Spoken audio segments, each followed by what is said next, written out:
Welcome back to Leeds Lately. Before we get into this video, if you could just hit that big button down below, that would massively help me out. Trying to get to 10k before the start of the season.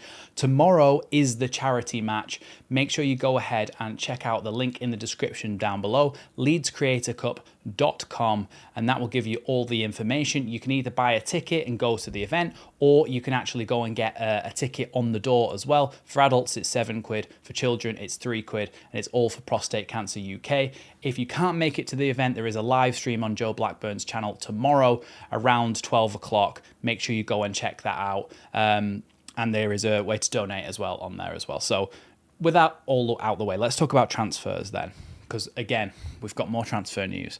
A couple of weeks ago, Leeds were linked with Feyenoord winger Igor Paixao.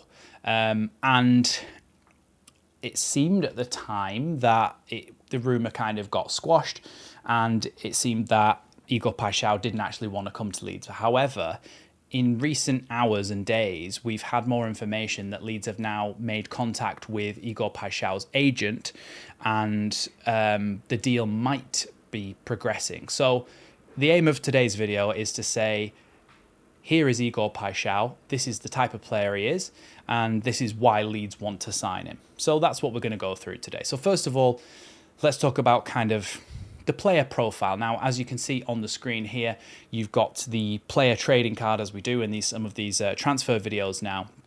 We've got value.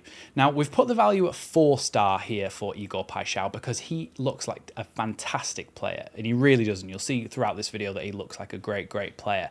£30 million, though, is a lot of money. It's a big outlay for somebody who's only ever played in the Eredivisie, which is probably comparable to leagues like the Portuguese league, etc. And we haven't always had a perfect translation from that league.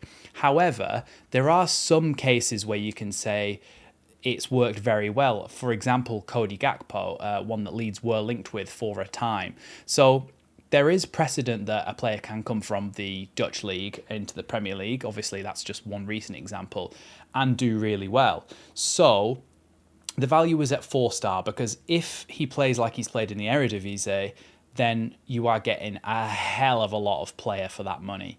But there is no kind of guarantee that you are going to, so 30 million might be a big outlay if it doesn't end up being a good transfer. So 4-star on that one. I've given him 5-star for the system, which we will get into in more detail in terms of what type of player he is. You can see, though, from the clips and the highlights that I've seen of him, the positions that he picks up and the way that he plays in the half space and stuff, which we'll go through in the tactical section of this video. He's very ideal for what Daniel Farke would want from a winger. So, and like I said in that video about Stack and Longstaff, about the two holding midfielders kind of sitting back a little bit more, we are definitely going to need creativity from the wings and from the number 10, and he gives us bags of that. In terms of the other thing that we talk about with the players, that's what we talk about is potential. His potential is 5-star, because if he plays like he played in the Eredivisie, where, let's just have a little look, 16 goals and 10 assists last season, and 2 goals and 4 assists in the Champions League as well. If he plays like that, 18 goals and 14 assists in 45 games, then he will be an unbelievable player, and his potential is way up there to be one of the players in the Premier League. Raphinha vibes, real Raphinha vibes here. So that's kind of that overall thing. Let's talk about kind of the value. We've talked about the value actually of how much he costs. According to Transfermarkt, 35 million euros, which translates to around 30 million pounds. 1.68 meters tall, which puts him at 5'5". He's 25 years old. Like I said, plays out on the left wing as well, and is somebody who really could raise Leeds' squad level. He really could. He's a fantastic player, and we'll get into that now. Let's talk a little bit about some of his statistics then. I've taken on the feedback, and some people are a little bit percentile. So we'll just kind of lump these together then. He takes a lot of shots, 3 shots per 90 on average, puts him in top 9%. If I say it quieter, it means I'm not saying it as much. One that I always look, let's pick out some important ones then, because all of these you can pretty much see, I'll put the graphic on screen, that you can pretty much see he's in the 90 odd percentile for all of his attacking statistics. One I like to see is, okay, his assists. Of course, he's got a lot of assists this season. 14 assists in 45 games. So he gets a lot of those. Shot creating actions, though, is one I like to see. 5.08 per 90. So he's creating chances 5.808 times per 90, which puts him in the top 10% in Europe's top five, actually men's next 14 competitions. So i.e. The Belgian League, the Championship, the Portuguese League, etc., etc. So he's creating a lot of chances and he's carrying the ball really, really well. 4.32 carries per 90 with 1.79 successful take-ons per 90 puts him way up there as one of the best in Europe's next 14 competitions after the top 5 leagues for those statistics. And he receives the ball in high positions a lot as well, with 10 received passes in the final third, essentially, per 90, putting him in, again, in the top 10% of players in men's next 14 competitions. And defensively as well, he's somebody who will track back and will work his pan out to try and get back and to try and help defend as well. 1.16 clearances per 90 and 0.78 aerials won per 90 puts him way, way, way above average for those statistics for attacking midfielders versus wingers. If we compare him to midfielders, it's even better, but I think he's played more as a winger, and he would be a winger for Leeds. So that's where we're getting that from. He is actually injured at the moment, which is weird. He can play the number 10 as well, by the way. He is more than capable of playing that number 10 and has done a couple of times this season, but I would say his best position is definitely out on the left. But if we go on stats, we go on injury history. He's currently injured July 11th, 2025, currently out for 7 days. Apparently he's going to miss the start of the season, but if it's possible to get him in, look, 23-24, he was out for 12 days in the entire season. 24-25 is out for 9 days over the entire season. And 24-25 is out for 6 days throughout the entire season. So his injury record is not extensive. He's only been out for a week or a couple of weeks at a time once each season, which is not bad at all. So I'm not too worried about that on that front. If you can get him in, then he's going to be a fantastic player for Leeds. So let's then talk about the kind of player he is with the tactics board. Oh, that's the wrong one. I did that last time as well, last video.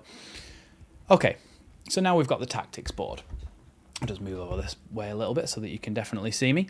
So when we're talking about Igor Paixao then, the way that Leeds are going to play this season, we've talked about it before, is that the wingers, so this is Paixao here, he wants to tuck in and play in that half space.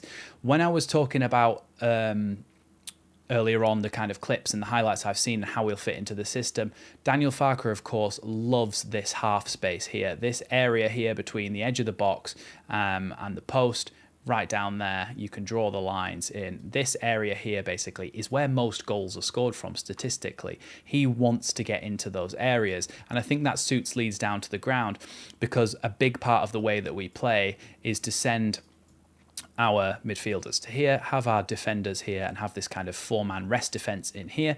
But what he likes to do more than anything, Daniel Farke, is have his fullbacks be high and wide. So if Leeds were playing in this direction and the ball came into whoever it may be, Anton Stack maybe, if we can sign him, or Sean Longstaff, then the options ahead of him are as follows. You've obviously got Gabriel Goodmanson, who we've talked about in previous video, is someone who is always going to want to go down that line.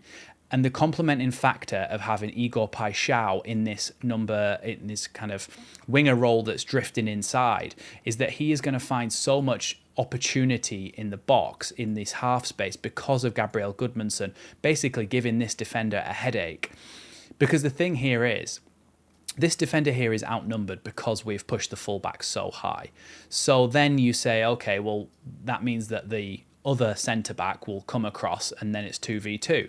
But that opens up space for the number 9 as well there. So you can see how it adds on, and eventually they're going to have to pull extra players back to help defend, which means they're not going to be as effective on the counter-attack, because Goodmanson and Paixao, best believe, if they both play for Leeds, they are going to really test opposition defences in terms of pushing them back and in terms of trying to create those opportunities.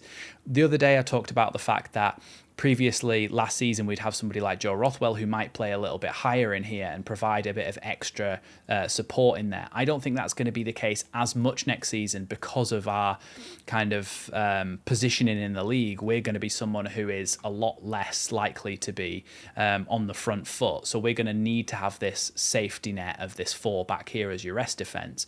But what that allows us to do is play forward into here, and we're gonna have to have creative players in there, and Igor Paixao really fits the bill. He's capable of scoring headers as well, even though he's only 5'5". He gets himself into such good positions that when the ball does come into the box, Dan James maybe, he can get a header on it and put it in the bottom corner. He's very efficient with those types of headers as well, unmarked in the box. But the best thing that he's got is his ability to take players on, his ability to jink one way and then go the other, his ability also to kind of face up against a man in the box here and find that space. It reminded me a little bit of Gerard Deulofeu. Now, Gerard Deulofeu at Watford was somebody who could always find a little bit of space in the box. Always, even if there's players here kind of harrying him, he would always just find that ability to get no backlift on it, but curl it into the bottom corner. Igor Paixao's got that, and he's got the ability to score from the edge of the box as well, to shoot from distance. He's got that in the locker. He's very Raphinha-esque. Basically, if Raphinha played on the opposite side and was right-footed, that's the kind of vibes that I'm getting from Igor Paixao. Very good signing if we can get it across the line. It really would be. So let me know what you think of Igor Paixao down in the comments below. Of course, as well, I didn't mention it at the start, but the Leeds Away Kit is now out. If you use my link in the description, at no extra cost to you, I'll get a small kickback as an affiliate link, and you'll help support the channel by buying something you were probably going to buy anyway. So if you do that, I'll be very appreciative. But yeah, thanks for watching Leeds Lately. Let me know what you think down in the comments below, and I'll see you in the next one.